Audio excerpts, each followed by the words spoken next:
What's going on, everybody? This is Mark and Cam from Hindsight, and we received a subscriber question about Cam's EFI setup that he did with the Megasquirt Evo on his 1970 Roadrunner, and I had questions about how he did that as well, and also I was thinking about how his system compares with mine.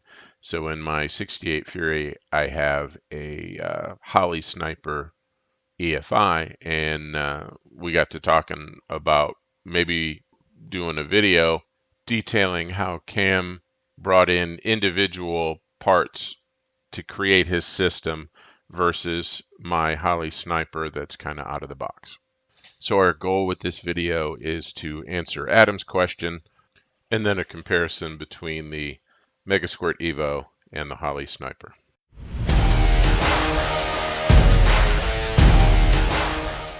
I have the Holley Sniper EFI setup, and that's pretty much out of the box. It comes with everything, and it tells you what you need to do. I do have the fuel pressure regulator so that I only have one fuel line, but other than that, my system is pretty much out of the box.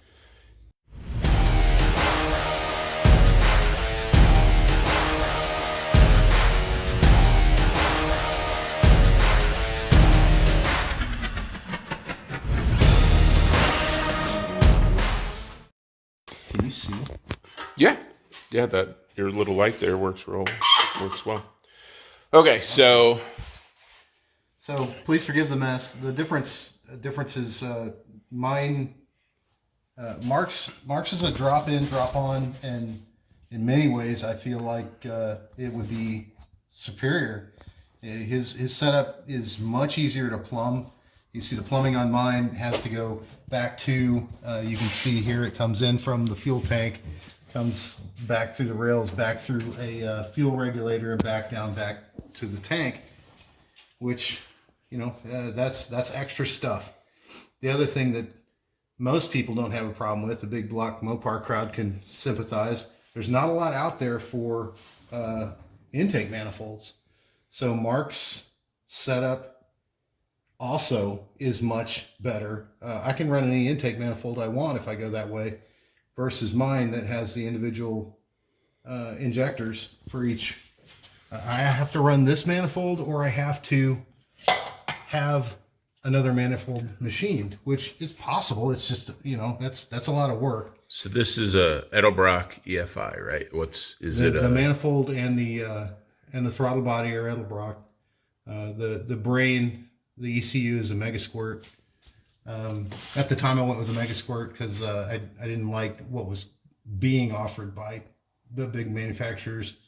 They've done a lot better since. I'm not sure I would go this route again, although I'm familiar with it and I like it. So money wise, I'm not sure there's any much of an advantage. But essentially, you wind up buying. You have to buy the intake. You have to buy the throttle body. You have to the injectors. All that stuff has to be bought. You can't really see them, but if you swing down here, that's my cam position sensor off a Jeep. Where's the cam position? This one right here. Oh, yeah. Yeah, and I kind of wanted to get rid of a distributor and go with the sequential. That's cool. Just to play with it, because it was, this whole thing's been kind of an erector set for me. It suited a different need, which some people aren't going to dig that about the Megasquirt setup. The nice thing about the Megasquirt setup that, you go with a crank trigger, which you can see here, it's dirty as hell. I'm sorry about that, but you can see that was from a vendor that I can give you the link to, but again, big block Chrysler stuff, there's just not a lot out there. You swing up here, you can see the LS coils that I'm using. But the adjustability and the adaptability of the Megasquirt stuff makes it really, really easy to use. I can literally go to a junkyard and buy what I needed, and that was really appealing to me. So did you have to put this thing Yeah, on? the tooth wheel came from the guy who made the bracket. and it literally clamps to the pulley. When I go to my serpentine setup, I'll have to change all that, which I'm really not looking forward to, but I bought that too. But that's the idea, is that you're not running based on, you're not timing on your distributor, you're going off crank timing, and cam timing, and you're telling it the rest of it. But the tuning ability of it is nice, but this is a really different application. I'm not sure it's for everybody, and it suits me. I'm happy with it, but I'm kind of weird about stuff like that. I like to learn. I like to tinker. I'll probably never be done. And you can see there's wiring everywhere. There's just crap everywhere. I'm not really that. It'll be cleaned up this winter when I tear it apart. But this car's an erector set for me. So I wanted to see what I could get away with, and multi-port injection sequential stuff was something I thought was cool. So I thought I'd play with it. But I didn't have to go that route, and I spent a lot of money I didn't have to do it. But you have more information. Like, I don't have crank position sensors. I have to input what my timing is, because I don't have the Holley distributor that goes with it. Are you okay? Yeah, but you're not timing your batch firing. Then what is batch firing?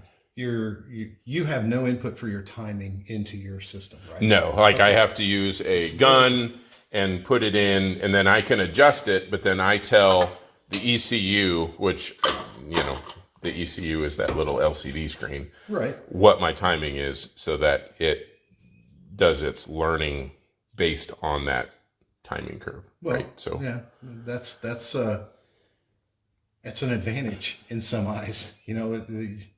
There's a lot more going on here, but did I need it? No.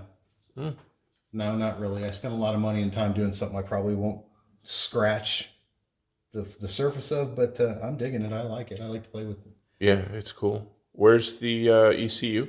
Oh, you're going to make me show the inside of the filthy beast as well. That's great. You can see, if you zoom in right there, and it's right now, it's sitting kind of where the glove box would be. You can swing around the inside there and kind of see it better.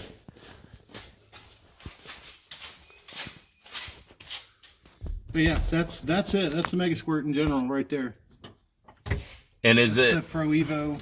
I know nothing about this stuff. So is this a standard ECU that would go in Mopar, Chevy, Ford, whatever? No. Okay. Well, I shouldn't say. Yes, it is. It would wire up to anything you could put on it, as long as you configured it correctly.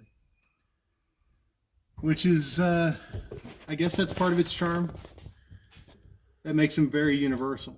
So you have separate connections for your crank sensor. Yeah.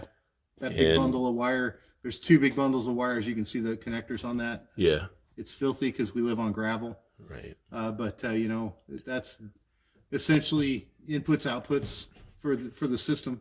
Everything has a terminal. There's a set of about 5 relays that are in the console that you can't see, that run off of that. Okay. And they power the fuel pump, the coil mains. I pretty much just went right by the Mega Squirt wiring diagrams.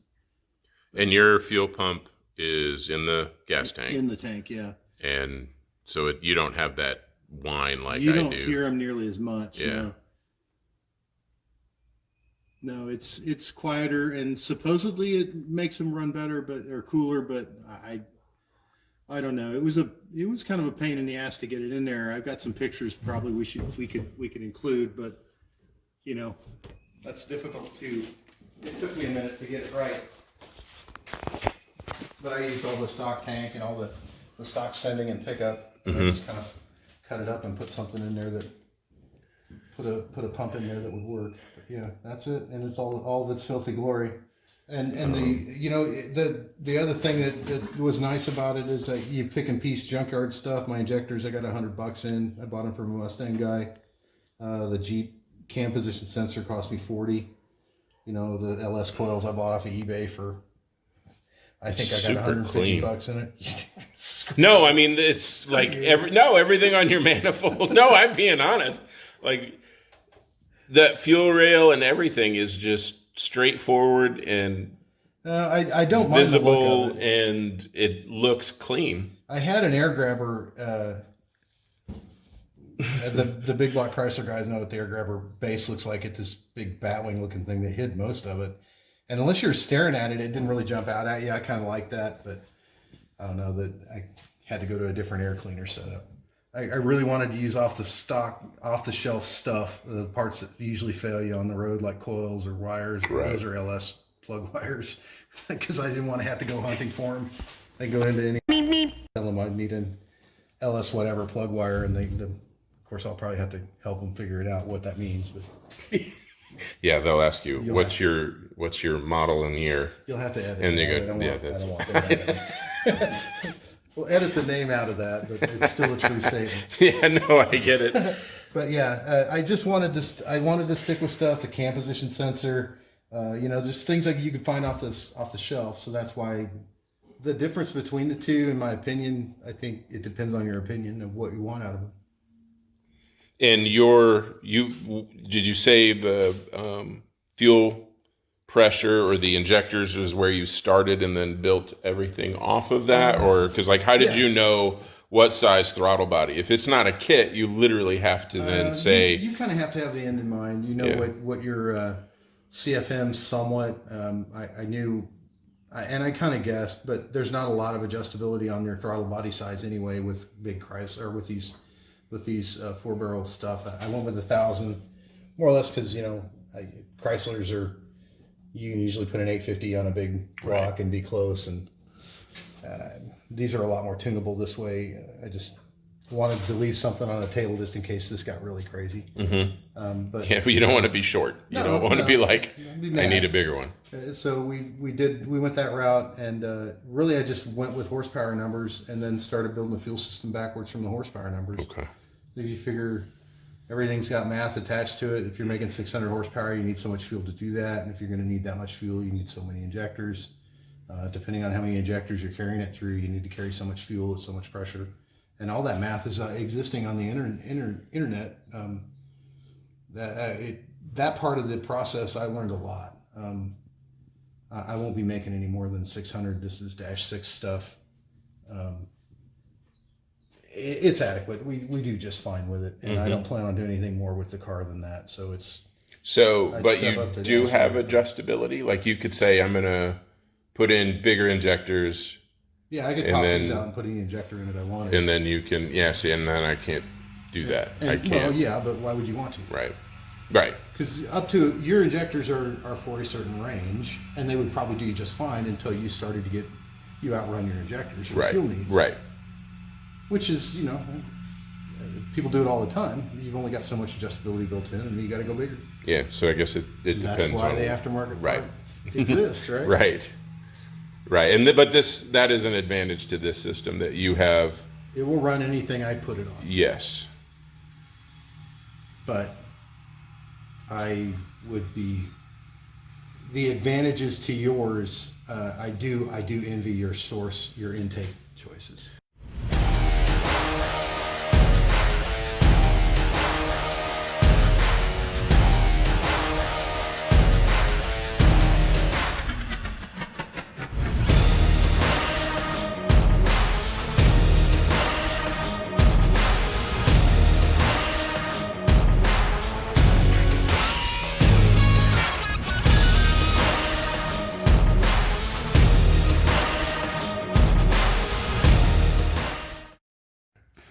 All right, so one of the big differences between your setup and mine, Tuner Studio and the way you tune the Mega Squirt is a lot different.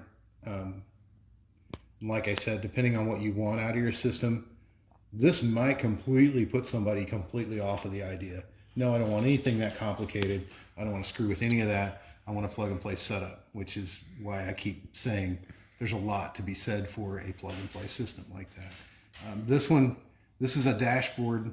It lights up a lot better when it's plugged in, and the car's got battery out of it right now. We're working on it, so you won't see that as well, but you configure this dashboard however you like. I personally, I've done things like timing. This is a correction for how much the computer's working to fix your poor tuning. fuel pressure, oil pressure. This is AFR target versus the actual AFR that it's seeing, the RPM, Really? temp.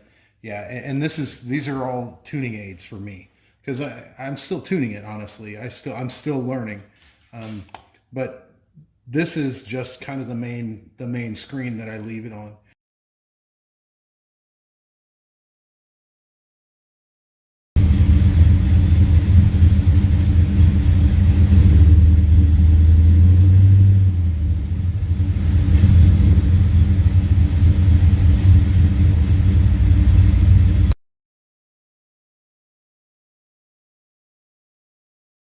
As you are first firing it up and warming it up, there is a spot on this that allows you to let it tune itself. You're not going to see any of that, but it's auto tune, and it's it works fine. You know, it's not you're not going to make high horsepower. You're not going to.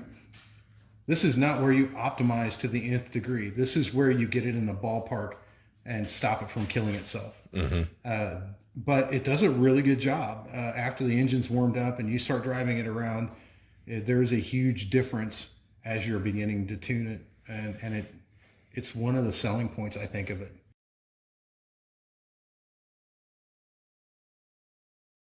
If auto tune gets you in the ballpark and you're driving it still and don't like what you're seeing, let me go back to the gauge cluster here.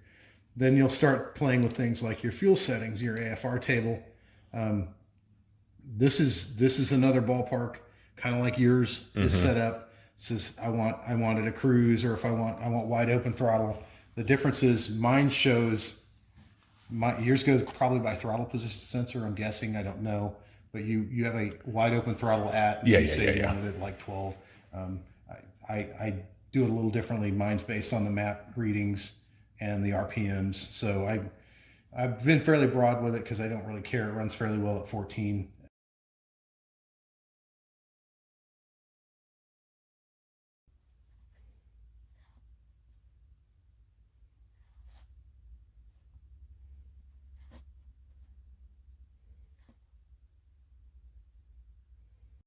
Ignition tuning, it's got NOx sensor settings. Oh, cool. You know, you can set it up the advanced based on how warm the car is.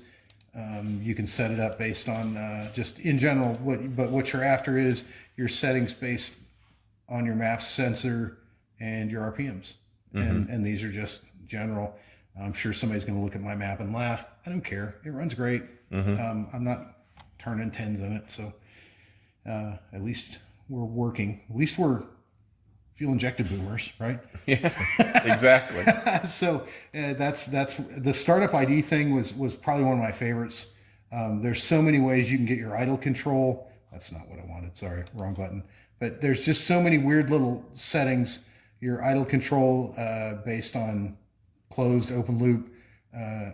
After start enrichment, so after you start it, you can make it go. You can set it up to stay rich for a while based on how warm it is. Like if it's really cold, you need it to run rich or it'll die. You can set that up here, and this will tell you how long based on coolant temp and how rich based on percentage of your fuel curve you had programmed in. After start enrichment tapers. This is a time setting where it shuts it off after a really based on engine cycles, I believe. There's just so much adjustability here. Yeah. This is another possible selling point, or it might just freak somebody out and make them run the other way. I don't know. I dig it. I dig it. It's weird, and it's a nerd thing. Well, it's information, it's data. It is sure. My favorite part of it is you can play with your let's see, advanced engine. You can do 2-step launch, 3-step trans brake, traction control settings. Flat shift. This is where your exhaust gas temperature, thermocouple settings are. You'll need an interface, but still, your nitrous setup, water injection, methanol setup, any of that stuff it'll do. Your pulse width stuff we were talking about earlier, that's here.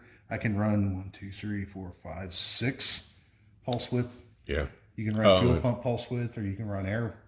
I don't. There's so much more to this thing than I'll ever scratch. So, but that's it. That's the interesting part of it is that it has Yeah, you got control. Ridiculous control, but most people won't ever need it, myself included. I bought way more system than I needed because I didn't know any better. But I like Well, it, and I'm not mad. You know, it's a great system. I love it.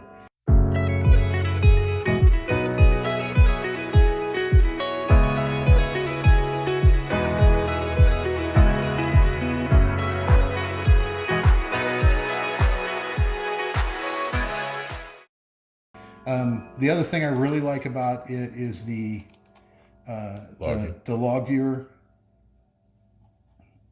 You can pick, like, say I want to open a log. No, I don't want to update. Let's say I want to open a log. Stop it. No, really. Wow, open log. Okay. There we go. All right. So if you're watching, if you want to pay attention to what happens, like you just want to see maximums. The maximum for this run, I got it up to 4,400 RPM. So you can scroll in or scroll out and shrink that graph up. Sorry about the dog. He's got itchies. But see, this one's 13.7 AFR. This is your target. So I can literally see this is what I wanted it to be at, and this is how well it's doing at keeping up at that. So like 13, it's a little below that, but you're never perfect at it. That was one of the things I had to wrap my head around. It's not going to be perfect, but you can watch your spark advance and whatnot jump around. But this is where you find your problems, and this is one of my problems with the other smaller systems. This is where this kind of stuff shines, is that it allows me to pull this stuff up and really look at what my AFR is doing. Well, that it really flattened out the last run. I wonder what happened. I can pull this guy open and see, well, your ignition timing is wrong, or it fell on its face because of this or that, and that really makes it shine. It'll also show you, while it's running, where it's at in your tune. Like your AFR table I was showing you, and your ignition advance table I was showing you earlier. As you're seeing it, it'll show you where it's at in that tune here. So as it runs along, it's idling there, but the whole thing isn't at idling, I promise. It's supposed to. Of course, it doesn't do that until I'm. It got the camera on record. Yeah. But you see how it's kind of idle hunting a little bit, and that was before. See, remember how I told you I bumped the timing up a little bit? It was at 16 degrees. Now it's a lot steadier. I bumped it up some because of the. All right, that's not going to work. I was really hoping you'd see more than that. See you going for the marbles. There we go.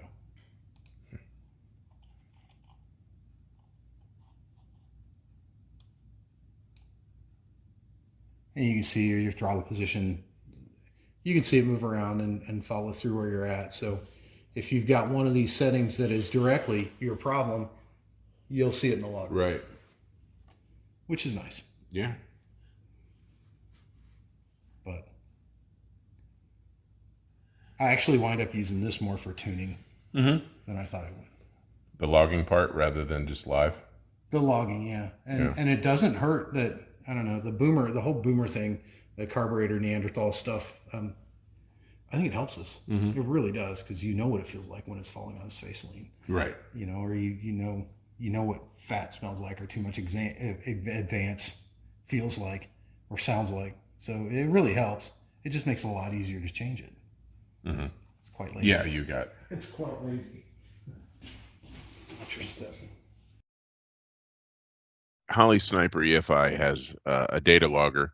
You can put an SD card in it, or you can get a wiring harness and get it converted so that you can hook a laptop, similar to what Cam is saying with the Megasquirt.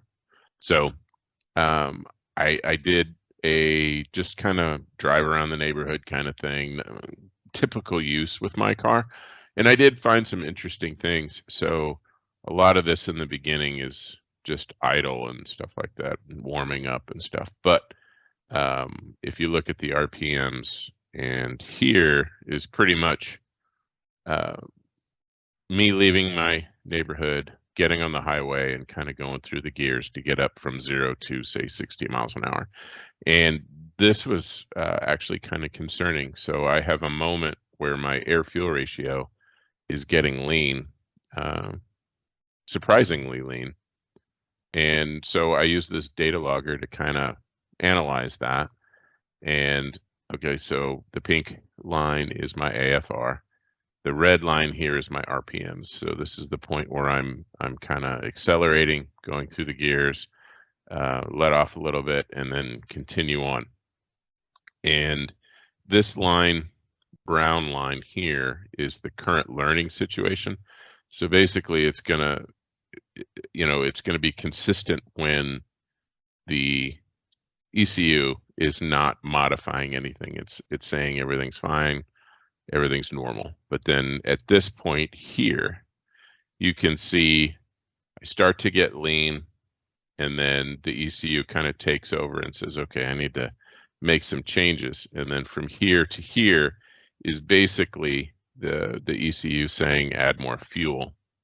And the injector pulse width, this dark green line is the injector pulse width, which is the amount of time measured in milliseconds that a fuel injector stays open.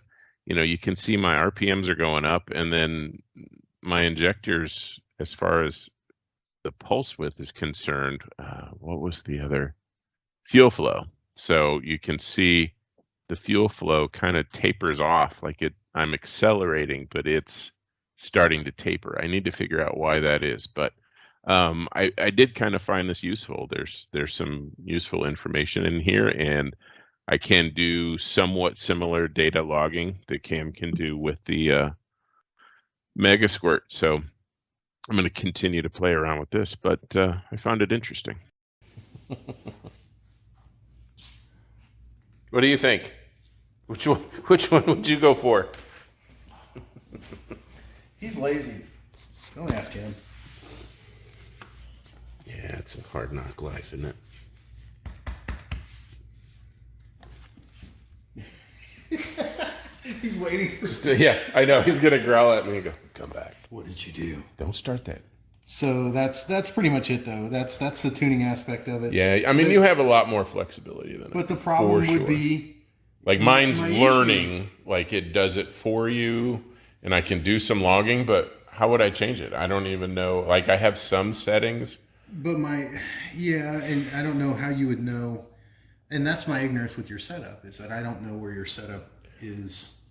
Well, and I haven't gotten to a point that you really learn your flexibility when you try to change something. When you have a problem and you try to change it and you can't, and that's when you're like, oh crap, Wait, I can't change that? Wait, yeah. So I haven't done that. So, but the advantage is, I know I sound like I'm sucking up to the bolt-on to your setup, but it's honestly, it's so much easier to work with something that's always there. I have to take this. Yeah. I have to take this with me if I'm going to go out for a tuning run. And it is, if you can picture all these gauges bouncing around, I'm like, that was a little fat. I want to open that up. You're doing this on the road, right? Ideally not. You pull over, but you know what I'm saying. To mark this and say, oh, that was where it was fat or lean. That's a pain. But that's where you get the control, because right now mine is, it does it for me, and I get to see the little green light that says I'm learning and I'm getting smarter, and it makes you feel. But my question happy. for you is, are you better off with it controlling? Or I have no idea. I know. have no idea, because I don't have the data. I don't either. I have the data and I'm not sure. Yeah. Now there's some that would argue, of course you are, of course you're not. I don't know, but it just depends on what you want to do. Right. I think depending on what you want, there's a clear winner, but it's not about the equipment, it's about your goal. Right. For sure. All right. Well, this was super cool. Hopefully this answered the question, and if not, tell us what we missed, and we'll come back and do it again. All right. See you guys.